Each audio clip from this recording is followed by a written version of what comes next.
आवल जा आप लोगन के एगो बहुत ही प्यारा शिव चर्चा भजन आप लोग के सुनावत हैं। सबसे पहले देव में सबसे बड़ा देव महादेव के चरण में अमृता का कोटि कोटि प्रणाम स्वीकार कइल जा।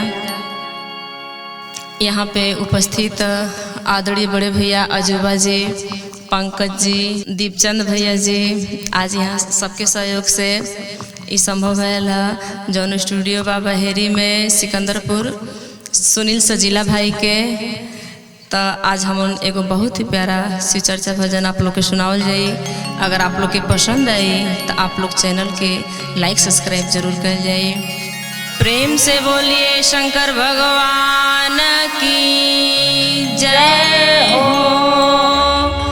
मैया भवानी की जय हो, गौरी पुत्र गणेश की जय हो।